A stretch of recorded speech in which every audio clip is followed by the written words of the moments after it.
আমাদের জার্নি শুরু হয়েছিল আগের দিন থেকে। না না, মায়াপুরের নয়, আমরা যাব বৈদ্যবাটিতে। ওখানে ঠাকুমা দাদুকে নিয়ে একেবারে রওনা দেব মায়াপুরের উদ্দেশ্যে। তবে ট্রেনে করে যেতে এবারে বাবা বলল, যদিও আমার ভালো লাগে। প্রথমত অনেক কিছু খাবার দাবার ওঠে, যেমন ঝালমুড়ি, তারপরে পাঁশকুড়ার চপ। আর দ্বিতীয়ত আমার বোন না গাড়িতে যেতে একদম ভালোবাসে না, ওর একটু বমি হওয়ার সম্ভাবনা থাকে, তাই জন্য ও ট্রেনে যেতে খুব ভালোবাসে। ওখানে গিয়ে দেখি ঠাকুমা এত সুন্দর সুন্দর রান্না করে রেখেছে আমাদের সারপ্রাইজ দেবে বলে, আর আমার ফেভারিটও ছিল, তাই জন্য চট জলদি খেতে বসে গিয়ে একটু জিরিয়ে নেওয়ার পর ড্রেস চেঞ্জ করে চলে গেলাম চুল কাটতে। তো ওখানে গিয়ে আমিও চুল কাটলাম, তার সাথে সাথে মা বোনও কাটলো চুল। সত্যি বলতে গরমও পড়েছিল খুব, তাই জন্য চুল টুল কেটে বাড়িতে এসে এসি চালিয়ে দিল ছোট দাদা, দিয়ে আমরা ঘুমিয়ে পড়লাম যাতে আমরা তাড়াতাড়ি কালকে উঠে পড়তে পারি।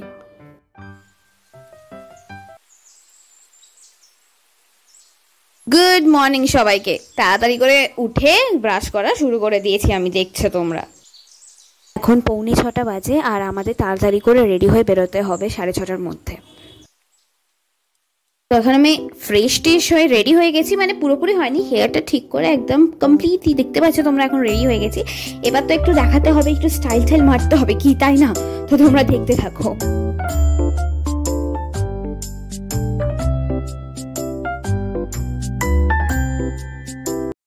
जो चलने लगे है ये रास्ते, मंजिल से बेहतर लगने लगे है ये रास्ते। হ্যাঁ, আমরা সকাল সকাল বেরিয়ে পড়ে কি খাবো খুঁজছিলাম, কারণ না খেয়ে বেরিয়েছি। তো তারপরে একটা ধাবায় গিয়ে দাঁড়ালাম, কি সুন্দর ধাবাটা ছিল। ব্যাপারটা হচ্ছে ওখানে যে রান্না করে সেই ছিল না, তো আমরা কি করব, একটু শুটিং টুটিং করে চলে এলাম। Hello hello, good morning. Good morning, good morning. Hello hello hello, good morning. Morning morning.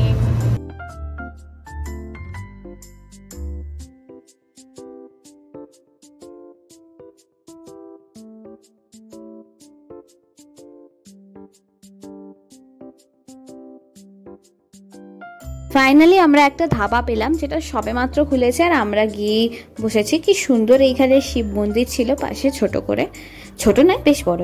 তো ওখানে খেলাম এই লুচি, এটাই পাওয়া যাচ্ছিল তাই খেয়ে নিলাম, লুচি তরকারি।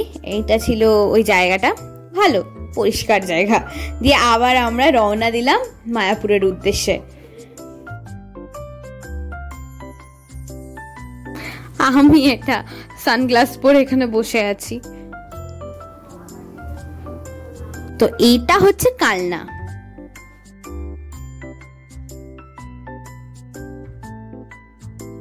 এটা নবদ্বীপ, নবদ্বীপ ইন্সপেকশন বাংলো।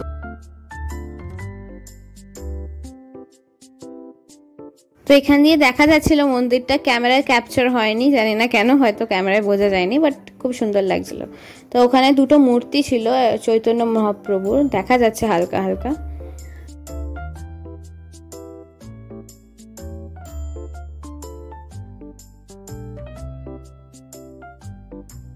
তো এটা আমাদের গন্তব্যস্থান, এসে পড়েছি মায়াপুরে। এটা মায়াপুরের বাঁক, তার আগে লেখা ছিল মায়াপুর বলে, কিন্তু ওটা আমি দেখাতে পারিনি। হচ্ছে গীতা ভবন। তবে এখানে আমরা যেহেতু আগে থেকে বুক করিনি, তাই জন্য কোনো ঘরও ফাঁকা ছিল না। তো আমরা এখানে অলরেডি চলে এসেছি, ভালো লাগছে। আর এটা আমার মা,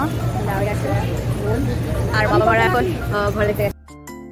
গদা ভবন থেকে টিকিট পাওয়ার পর খাওয়ার উদ্দেশ্যে লাইন দিলাম, প্রচন্ড লাইন ছিল, দেখতেই পাচ্ছ প্রচুর ভিড়।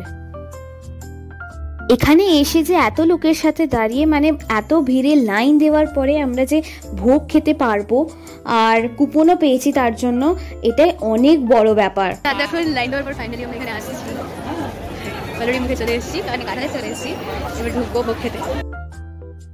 ভোগ আমরা এই ভবনটা বুক করেছিলাম, খুব পরিষ্কার পরিচ্ছন্ন, তোমরা যখন ঘরদোর দেখবে তখনই বুঝতে পারবে, খুব ভালো। অ্যাকচুয়ালি মায়াপুর জায়গাটাই খুব ভালো ছিল। হাতে কি পেয়ে গেছি, এরপর আমরা ওটা নিয়ে ঘরে ঢুকে যাব। তো আমরা যে রুমটা বুক করেছিলাম, তো তোমাদেরকে একবার দেখিয়ে দিই, তোমরা দেখে নাও। এসি রুম বুক করেছিলাম। তো প্রথমে ঢুকতেই দুটো বেড, তারপরে আয়নাতে আমি, আমার মা পুরো ঘেমে চান করে গেছিলো। এরপর এটা হচ্ছে পুরো রুমটা। তারপরে এই যে দরজাটা দেখতে পেলে সামনে, এই যে এই দরজাটা আমি যেটা খুলছি সেটা হচ্ছে বারান্দা। সুন্দর, বারান্দাটাও খুব সুন্দর, তোমরা দেখতে পাবে। ভিউটাও ভালো বারান্দা থেকে। ভিউ বলতে গাছপালা ছাড়া কিছু নেই। একটাই রুম বুক করা হয়েছিল।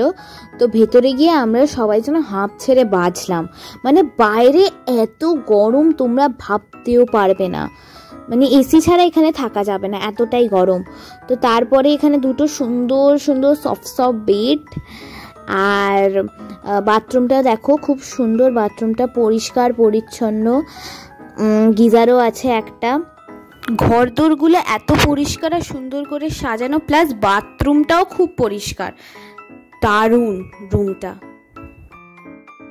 সকাল থেকে এত ধকল দেওয়ার পর লাইটটাই নিভে একটা ছোট নীল আলো জ্বলছে, জ্বালিয়ে শুয়ে আছে সবাই মিলে। তো তোমাদের সাথে আবার কথা বলবো, এখন একটু ঘুমিয়ে নিই।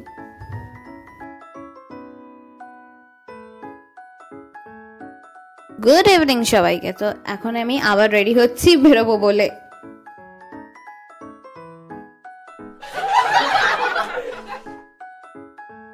মায়াপুরে গিয়ে আমি দুটো কানের দুল কিনে ফেললাম, কারণ আমার কানের দুল ভীষণ ভাল লাগে।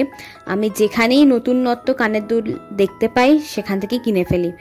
তো এখন আমি এটা পরছি, একটা দুটোর মধ্যে। এইটা ছিল, খুব সুন্দর ছিল জিনিসটা, এত সুন্দর প্যাকিং করেছে যে কি বলবো, আমি একদমই খুলতে পারছিলাম না। তো তারপরে যাই হোক এদিক ওদিক ছিঁড়ে বার করলাম দুটো। আর দেখতে পাচ্ছ তোমরা আমার হাতে। এবার আমি যেটা পরবো সেটা কিন্তু খুবই সুন্দর ছিল। এগুলো পুরো মাটির।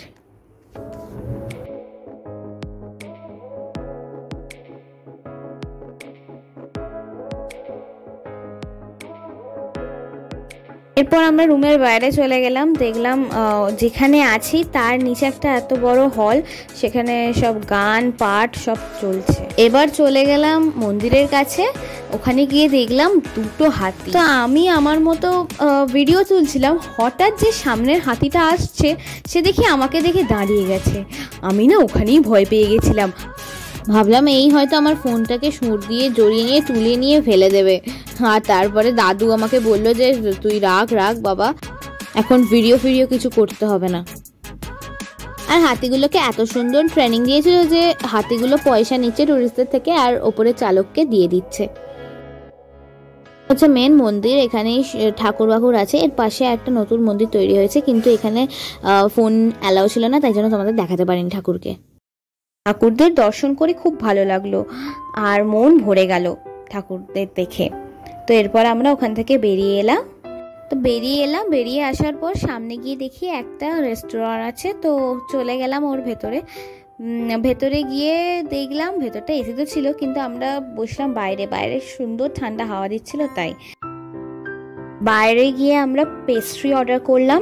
তারপরে সবাই মিলে খেয়ে দিয়ে একটু শপিং করলাম, কারণ মায়াপুরে ঘুরতে এসেছি, মায়াপুরের জিনিসপত্র না নিয়ে গেলে কি হয়, স্মরণীয় করে রাখতে হবে। তো দিয়ে তারপর আমাদের হোটেল রুমে চলে এলাম। সো আমাদের চেক আউট হয়ে গেছে, আমরা বেরিয়ে যাচ্ছি। হ্যাঁ, কিন্তু এখানে জলটা খুবই ঠান্ডা, খুবই ভালো লাগলো এখানে এসে, খুব ভালো মুহূর্ত স্পেন্ড করলাম, খুব ভালো এসিতে কাটালাম। তো আজকের মতো এখানেই শেষ, আবার নেক্সট